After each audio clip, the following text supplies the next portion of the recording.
What's going on? Jeff here with Water Jug Fitness, and thank you for tuning in to my cutting meal prep part 2. So part 2 is going to cover prep and pack, so cooking and packaging all of the food that you got from video 1. If you haven't seen video 1 yet, it's going to cover all the groceries. There's a link in the description, so check out that video. There's also a link to video number 3, which is like a full day of eating. So it's going to cover when to eat the meals and the breakdown of all the protein, the carbs, and fats.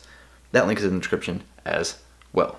These 3-part meal prep videos that I create are very, very simple and in-depth. So, the most basic prepper or someone who hasn't prepped even before, if you watched video 1, 2, and 3, you'd have it. And this could also help people who have been prepping for a while. Maybe it'll give them new ideas. That's what these 3-part meal preps do, is they're just very, very in-depth. The good thing I find about my meal plans, over some of the other ones that I watch, is that I've tried all of them, I've used all of them. I've used this one to get cut down, and I'll show you some pictures here in a few, but I've used all of my meal preps. I've tried them. I know that they work for me.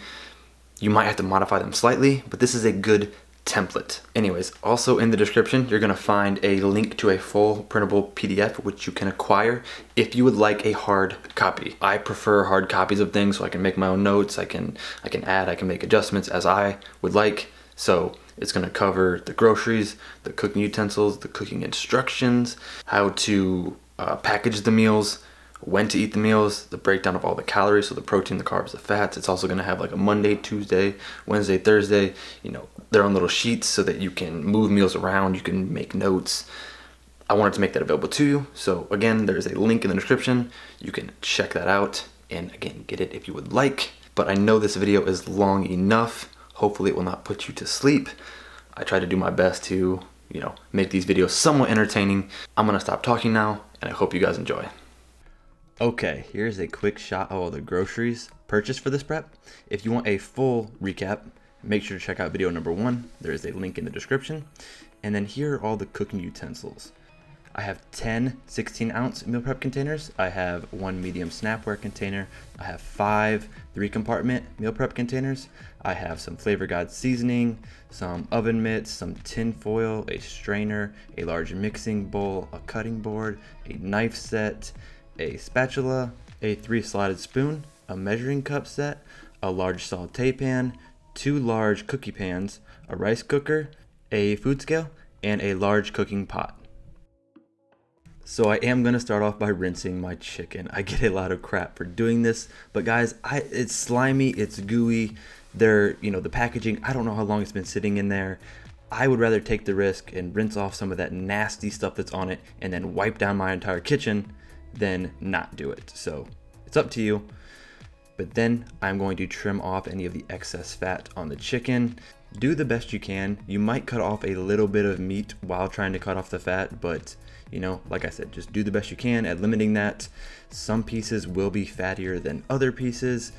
I've heard of people leaving the skin and the fat on the chicken. That is not something that I do, nor is it something that I recommend, especially when you're trying to cut, because you don't want all of that excess fat from the skin of the chicken. So my recommendation is to trim it off. Then head over to the stove and turn a burner to a medium-high heat and add a few splashes of extra virgin olive oil to your saucepan. After it's heated up for a few minutes, you want to add the chicken breasts. If you want to get a sear on it, you would leave a little more space in between, but since that's not the objective, I just want to make sure that they all get in the saute pan. Now I'm going to add some seasoning. I'm just going to go with salt and pepper. Keep in mind, you guys can add whatever seasonings you would like here. Feel free to do so, but if you add any kind of marinades, just be cautious of the amount of sugar and carbs in them. But then you're going to want to rotate them after a few minutes and then place a lid on them, let them cook for an additional about 10 to 12 minutes, and then they will be done. There should be no pink on the inside when you cut into one. Then I'm gonna shut the burner off and move the chicken from the saute pan into a large mixing bowl because we're making some shredded chicken. So I'm gonna move it into this bowl, and then here in a few seconds, I'm gonna cover this large mixing bowl in tin foil and let it sit for about 20 to 25 minutes, letting it cool just a little bit before I start to shred it up. It's a simple way to make shredded chicken.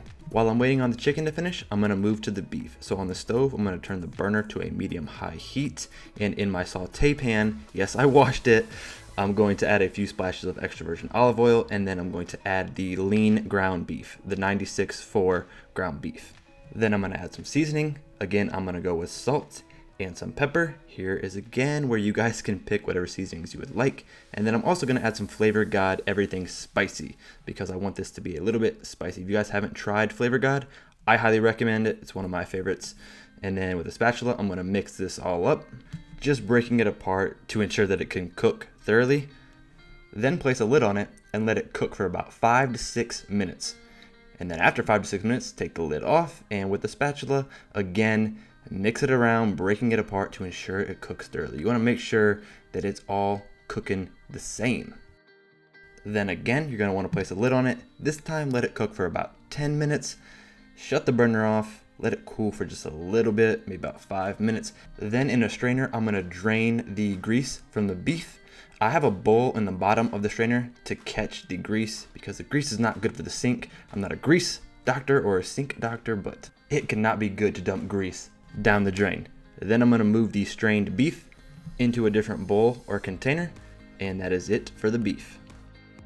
And now I'm gonna head back over to the chicken and remove the tinfoil and start to shred it up. If it's still a little bit too warm, you might wanna put it in the fridge for just a few minutes.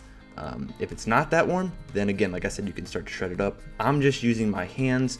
You could use a fork probably if you want to. You could use other utensils, but I find that the hands are the best utensil to use.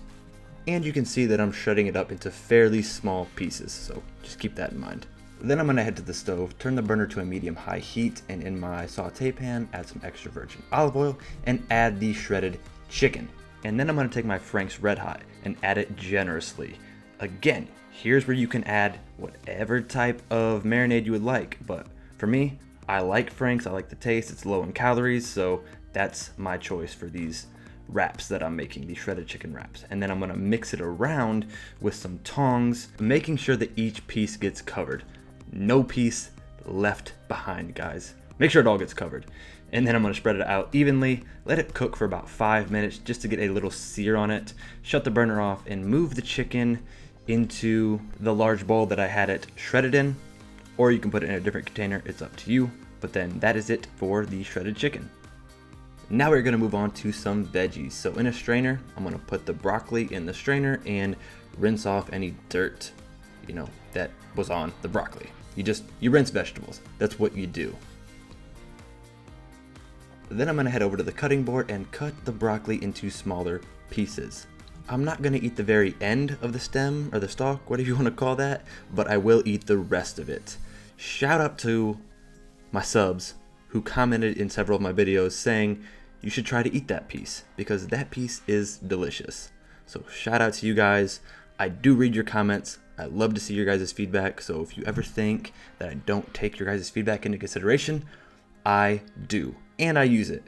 And it's in this video. So thank you again. But then, yeah, it's just more cutting of the broccoli into smaller pieces. Just make sure you cut it into, bite-sized pieces, I guess you could say. Then in one of your cookie sheets, you want to cover it with tinfoil. Pat it down so that you make sure it's, flat and it covers all the corners. And then I'm just going to take all of my broccoli and add it to the cookie sheet and spread it out again so it can cook evenly. Then I'm going to take my extra virgin olive oil and drizzle it over the broccoli. Then I will add some seasoning. I'm going to add salt and pepper. I find that salt and pepper goes really good with broccoli in the oven. And then I'm gonna add some Flavor God Garlic Lovers seasoning to the broccoli as well. I got a combo pack of the Flavor God seasonings and I really like them, so I recommend them. And then I'm just gonna mix it all around, just making sure everything is covered the same. I'm gonna move the broccoli to the side and start on the peppers. So in my strainer, I'm gonna add the peppers to the strainer, and then I'm gonna rinse off the peppers, any dirt, bacteria, all that stuff. And then I'm gonna head over to the cutting board and cut the top off of the pepper. And then inside, you're gonna find a core.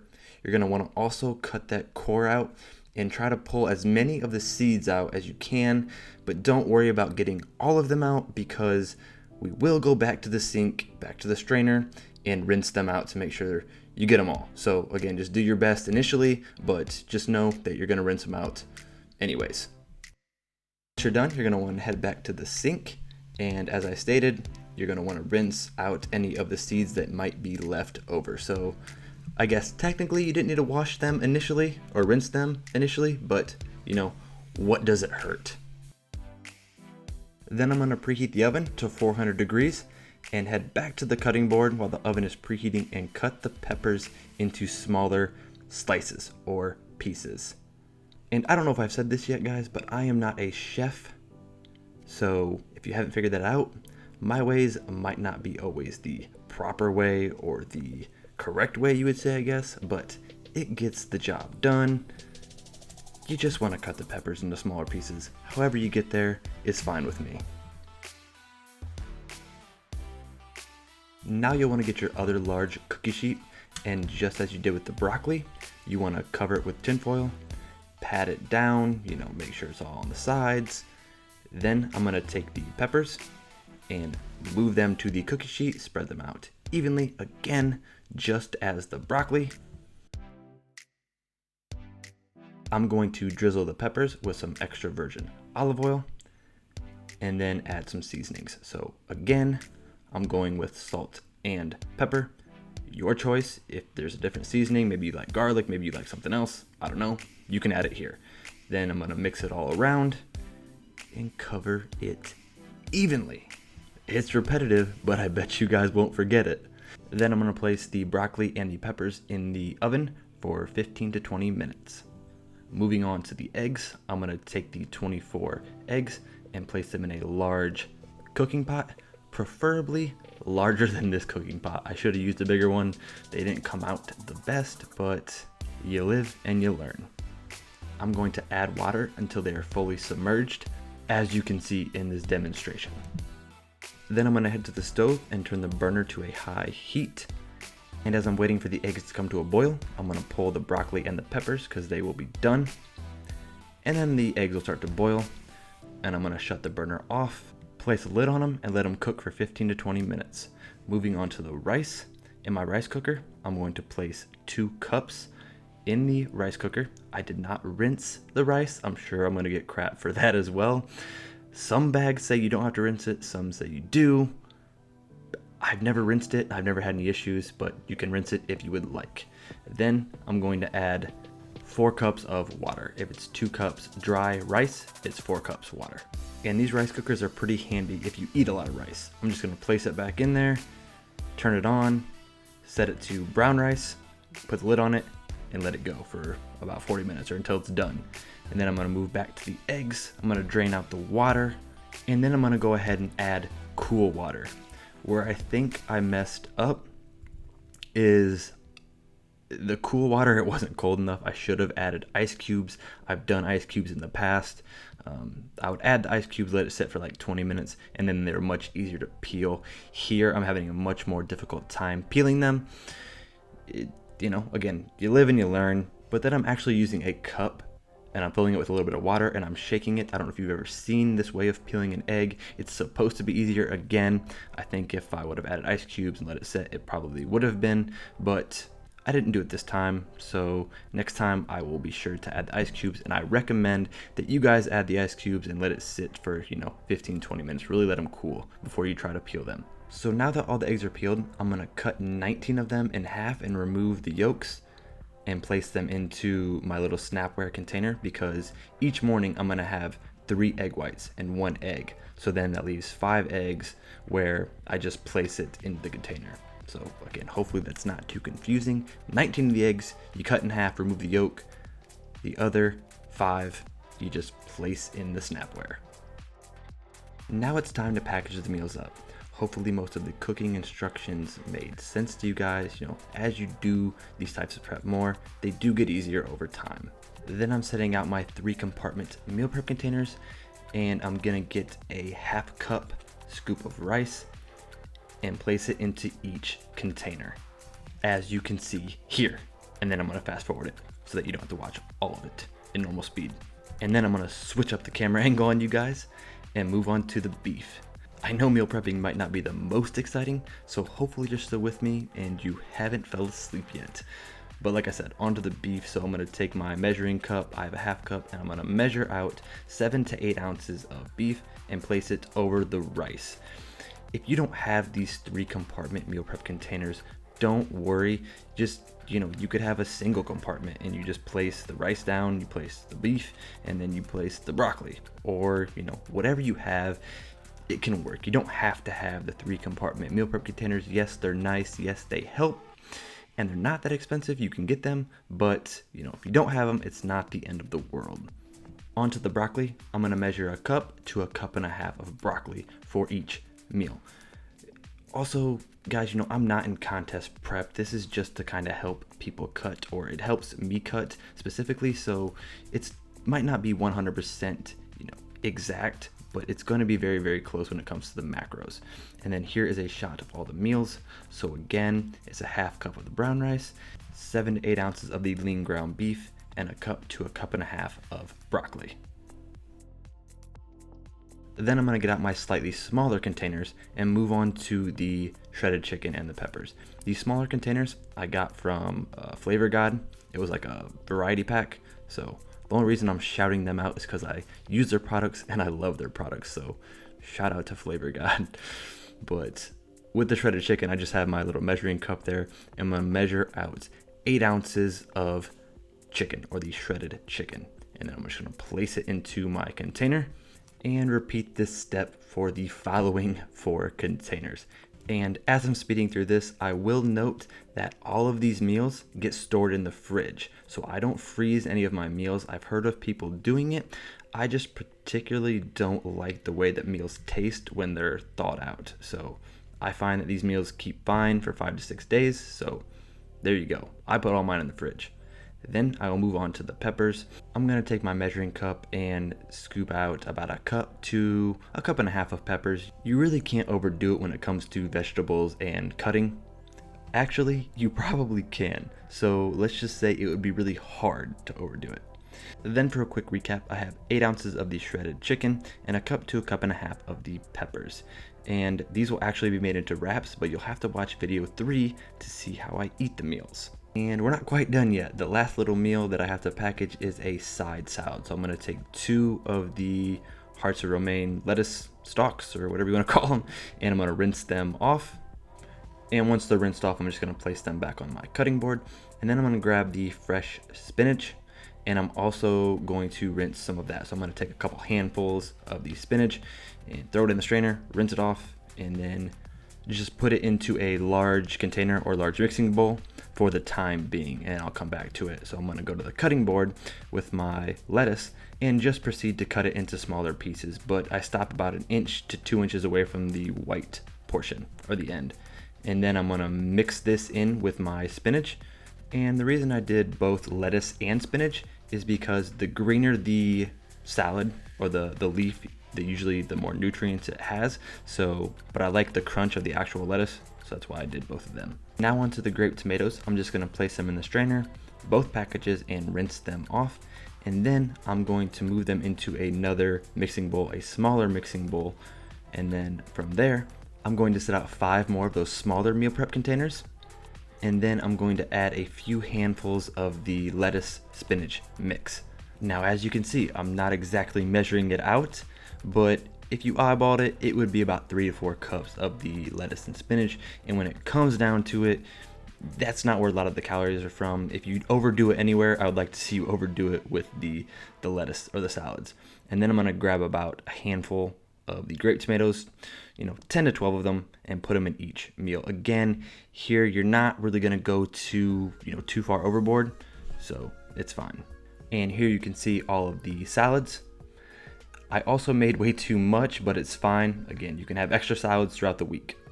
All right, guys, and that is it for this prep. You can see all of the meals here. And again, as I stated earlier, I just store all of these meals in the fridge. I don't, freeze any of them. And also, I'm gonna get questions about, this doesn't add up to, 2,500 calories or whatever you said it was. That is true. These meals do not. it's the full day of eating. There are many other meals, and breakfast and shakes that come into play. So make sure to watch video number 3, the full day of eating, which breaks down all the meals, all the calories, and when I eat them.